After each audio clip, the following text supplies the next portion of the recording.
If you're here at UGIC, chances are you're a geek. And if you're a geek, then chances are you roleplay. Welcome UGIC members to this presentation. My name is Roger Dunn, and I work for the City of Orem, and I'll be going over Campaign Cartographer made by Pro Fantasy Software. Note that my video is not the only tutorial around. There's lots on YouTube, and a link here to their video tutorials. But this tutorial is targeted towards people who use GIS day in and day out. I'll be helping you convert terms from one system to the other. So let's begin. I've already downloaded and registered my software, and this is what it looks like first time I open it up. What I really want to do is start my own new map. When I click File New, I'm presented with the different kinds of maps I can create. The more extensions you have, the more options you have here. I'm going to go with an overland map and click Next. Every map has a style. You can even switch styles in a map, but basically a style gives you a default set of colors and drawing tools and bitmaps to use when drawing the maps. I like the default CC3 Mike Schley Overland. Notice that for all of these, well, nearly all of them, there is a metric version of that style. Here's a hex version, an overland vector version, here's a colorized, and so forth. Pretty cool. So I'm going to go with this one and click Next. Oh, I do love the ocean. So many adventures can happen there. So yes, I want the ocean to be my default layer, and I'll draw land masses on top of that. In the bottom left corner, I want a scale bar. And in the bottom right, I want a compass rose, also known to us as a north arrow. The copyright notice is kept from when you've set it before. So if you've set it once, you don't have to set it again. My map title is going to be Dunsmith. And click Next. I can choose from a variety of map backgrounds, but I like the one it's suggested for me, and will click Next. Lastly, I'm presented with a choice to enable multiple levels. This option does not refer to character levels, but rather to floors or stories of a structure. I don't want that in my map, so I'll just click the last Finish button. It asks me where I want to keep it, and it presents me with the default name of my map. Not the default, but the one I chose. Alright, here's my ocean. Now to draw some land where my characters can meet and travel. The first thing I'll do is I'm going to click Landmass, and when I do that, some choices change up here. This @T is the current position of my cursor.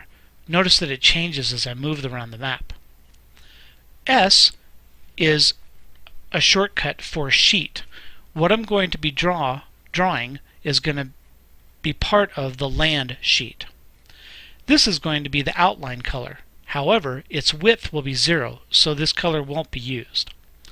The layer that it's going to appear in is relief/contours. LS is the line symbol, and it's going to be drawing with a coastal line symbol. FS is fill symbol, and that's going to be drawn with something called land MS. Without changing any of these properties, I'm going to go ahead and start to draw my landmass. I'm going to start just outside of the map and bring the cursor into the middle. Notice that I have a cool fractal line that's being drawn for me. I can affect the properties of this line, and the hint in the lower left-hand corner tells me how. In the hint, it says that delete goes back. Space will randomize the pattern, so I'll press that. Interesting. Also interesting. I like that. The depth, I believe, refers to the depth of the coast, or like its perceived height, but I'm not going to change that right now. The up-down arrows change the strength. Watch what happens when I hold down the up button on my keyboard. Pretty crazy, right? The land even overlaps itself. If I hold down the down button, I pretty much get a straight line. I'm going to choose something in between and go with that. I'll click my second vertex. The third vertex that I'm going to draw doesn't have to rely on any of the properties from the previous one. I can press space to change this the randomization of this segment and press up and down, left and right to change the properties of the fractal. So I'm going to go around the map. Let's see, we're going to kind of come up here. I'm pressing space to kind of get like a bay looking shape out of it. And I'm going to put this vertex outside the map. Now I'm not done with the polygon. I have to close it, and it's not automatic. So I'm going to drag my cursor without clicking any buttons around the edge of the map, and you'll notice an inverted line that's following me on the border. When I get to the corner, I'll click for my next vertex. I'll go down the edge of the map again on the outside with the inverted line following me, and I'll click there. Lastly, I'll right-click to finish the polygon, or in ArcGIS terms, finish the sketch. Notice my hint though. It says right-click to cancel. Weird. I've never understood that. Let's continue. If there's an ocean, there's got to be rivers that lead to it. So over here in my tool palette, I'm going to select River Wide. I'm going to start again outside the map and start to draw my line. I've clicked one vertex, and now I come into the map. Notice that the line that it's drawing is straight, but don't worry, the river's not going to be a straight line. What I'll actually be doing is drawing Bezier curves, and the lines are the guides. See that? Every time I click, I get a straight line which will disappear, and a curved Bezier line that goes through the vertices. I'm going to single left click on the edge of the coast and move my cursor around. I've already drawn my last vertex, but if I right click, that river will end on where I last left clicked. See? Now let's get some tributaries. I left click on my last vertex, right click to finish the sketch, and I keep going. We'll just draw those three rivers for now. Now, wherever there's water, we need a settlement. All of these icons over here on the left are being shown because of what theme I have selected. Right now, it's coast/sea.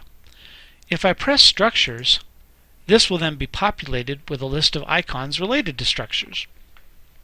Let's put a village over here. Now notice that the little village I'm dragging around is kind of small, which is great for a big map, but not great for a presentation like this. You need to be able to see it. Notice the hint says that in order to scale this, I need to hold down Control, so I'll explain exactly how that works. I'm holding down Control on my keyboard, and I'm moving my mouse to the corners of the graphic. Notice how it changes size. I'm not clicking any buttons on the mouse. When I'm happy with the size, I let go of the Control button. The next movement that I make with my mouse will snap that picture to the middle of my crosshairs. Now I can proceed to move the icon to where I want to be, left click, and it's on the map. Notice that I still have this tool active, so I could place other settlements. While I will do that, I'm going to choose different kinds of settlements. Let's put a hamlet in over here, a hut village over here, and a walled town right here. Since these are populated with humans and dwarves and gnomes and elves, we need roads to get from city to city. So let's build a road. I'm going to choose Road Major, and it works just the same as rivers do. I left click for every vertex. It's going to create Bezier curves, but once I've clicked my last vertex, I right click and it finishes the sketch.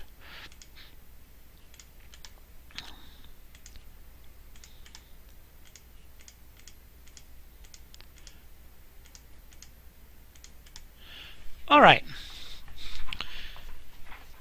The next thing that we need is some foliage. So I'm going to click on the vegetation button to get more icons. Every one of these icons, well, nearly all of them, have little tiny icons within them, and I want to explain what those mean. You can barely see it, but in the upper left-hand corner of this deciduous fill, there's a tiny little plus button.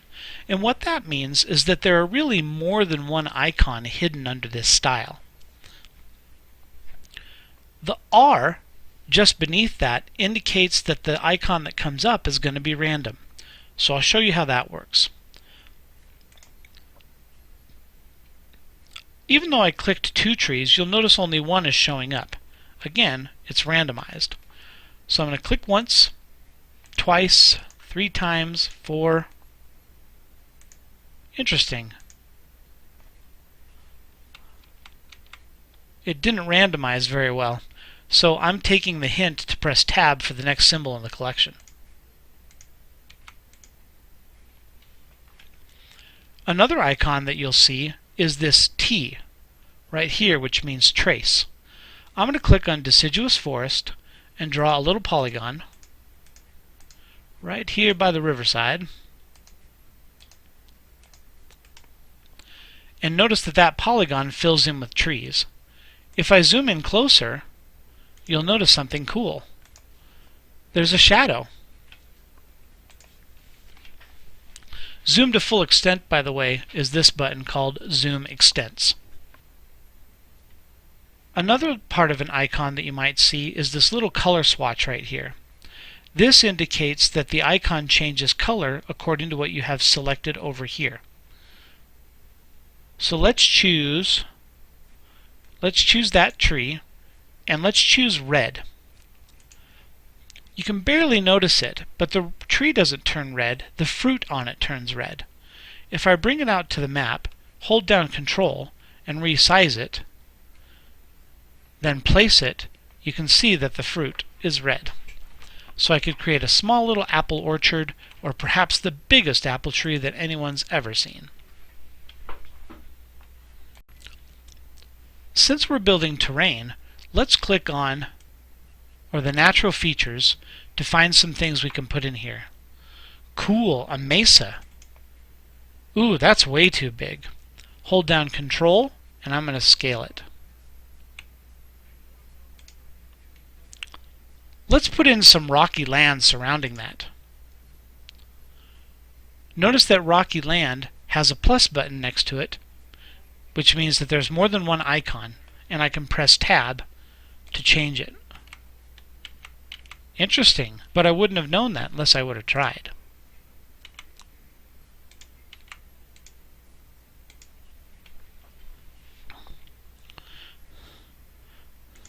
Let's create a fissure.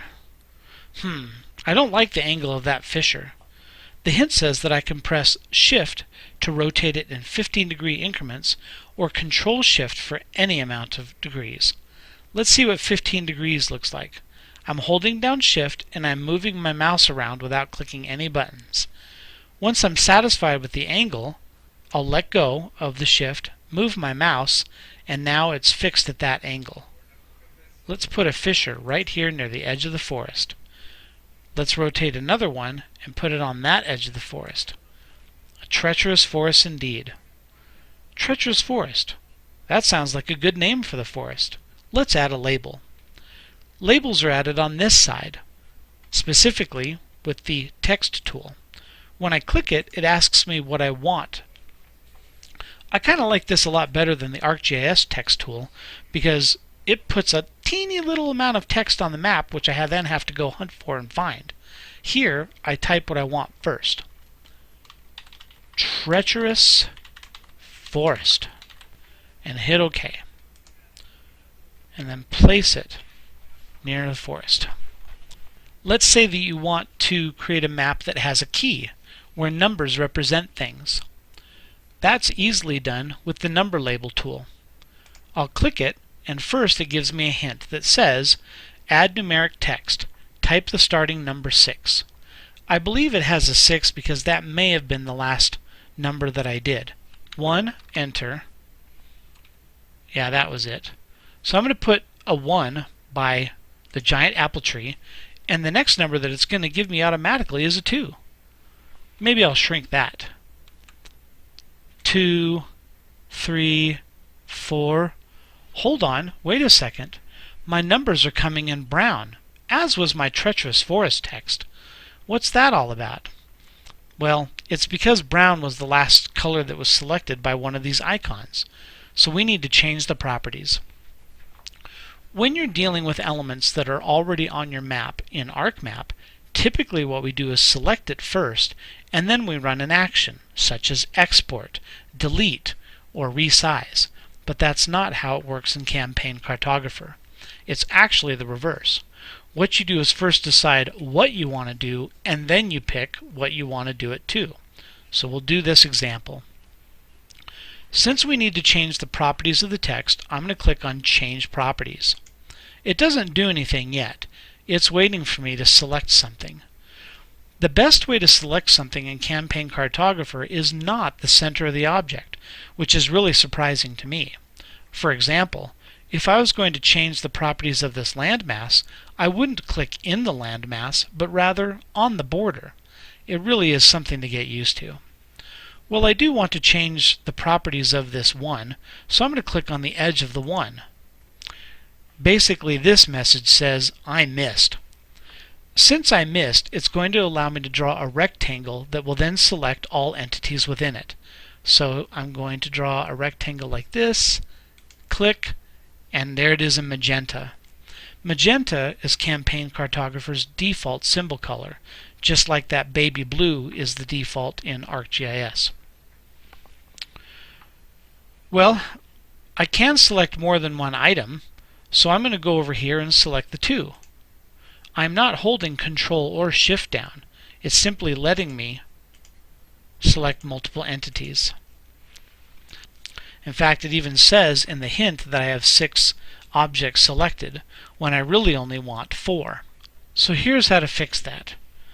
If I press Control and click once, I draw a rectangle around what I didn't want in the selection and let go.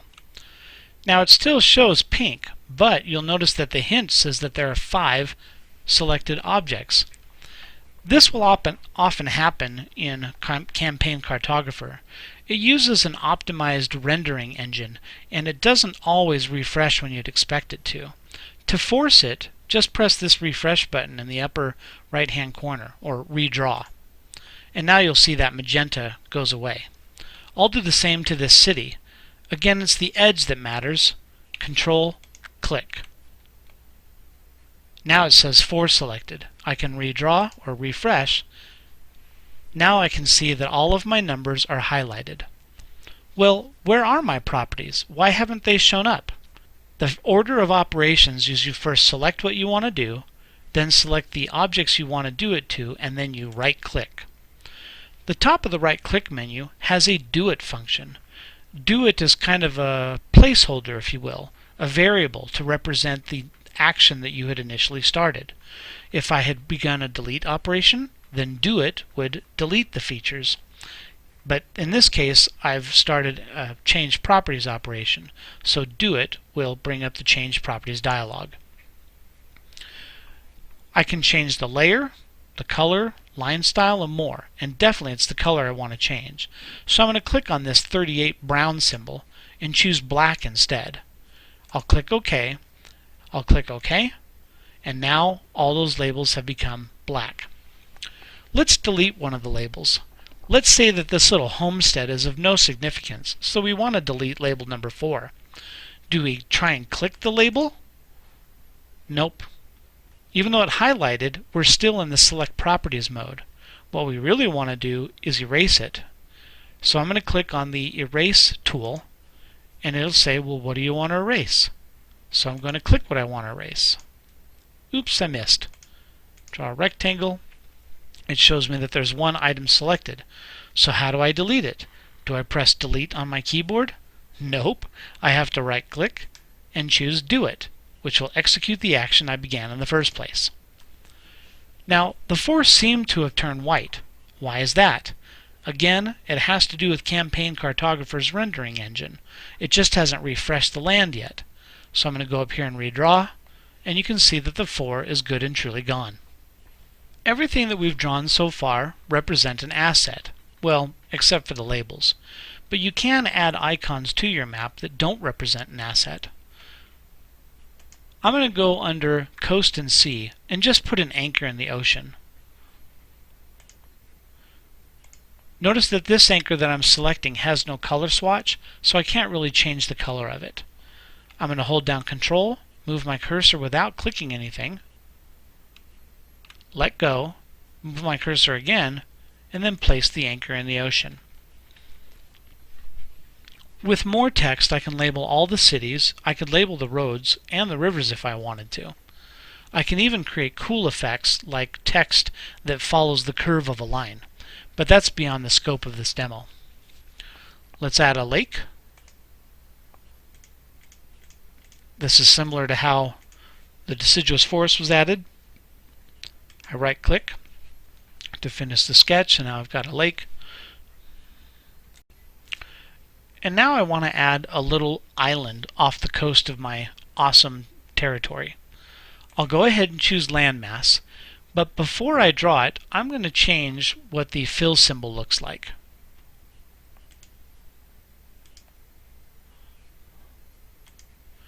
How about stone?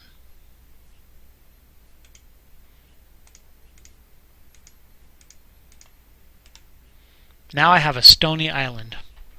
You know, it doesn't look that great. I want to change it to something else. Do I right-click it? No, I do not.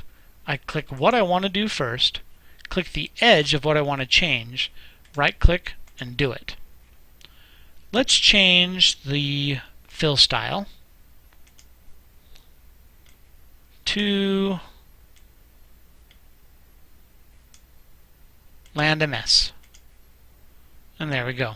Let's put a mysterious tower on it. I'll choose gray as my color, choose the tower, and notice that it's leaning. That's probably because I had rotated something else. So I'm going to hold down Shift, rotate it with my mouse, let go of Shift, move my cursor, and then place that on the island.